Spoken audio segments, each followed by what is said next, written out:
Hey everyone, Ronnie Chavez here, and today I'm at the AKASO University here to do some exploring, do some parkour at this new spot I've never been at. And today's video is actually sponsored by AKASO, their new Brave 6 Plus action camera that I'm going to be reviewing today and filming all the video and POV stuff you're going to see today with this camera to test it out, and then I'll give a short review of it at the end of this video. So stay tuned for that, and be sure to check out the link in the description to find out more about this camera and where you can buy it. Let's go.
Alright, just finishing up here at the university and just testing the camera now for its audio capabilities. I'm filming with it right now just to record my talking to you right now.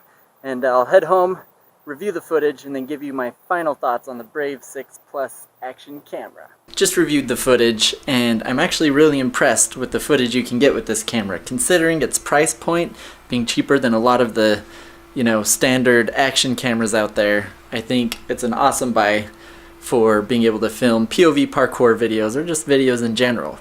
I did try testing the different settings between 4K 30 frames per second with stabilization on and off. Same with 1080p 90 frames per second and 1080p with stabilization on and off at 60 frames per second. So I did the same run over and over again so you can see the difference between all of these runs.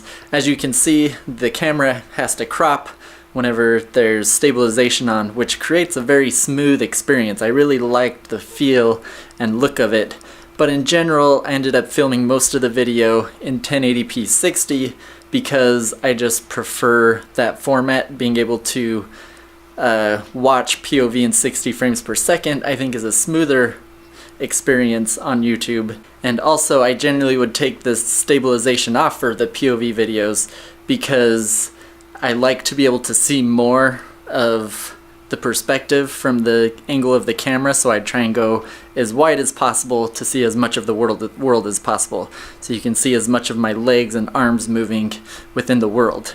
It doesn't have the widest angle that I've seen compared to other action cameras, but it's definitely wide enough to get solid, awesome POV videos. Sometimes going too wide can distort the image, so it definitely is a good balance. But as you noticed, I prefer having as wide of an angle as possible for POV footage, because for me personally, I think that just looks best for parkour videos.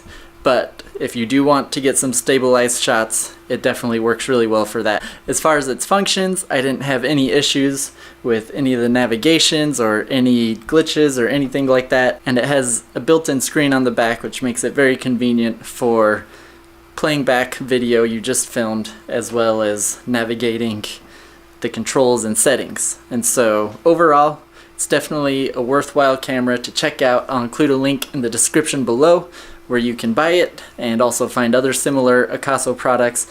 But otherwise, hope you guys enjoyed this video of my exploration at the university, doing some POV parkour, building climbing, and other fun stuff. So anyways, thanks for watching, and we'll see you next time.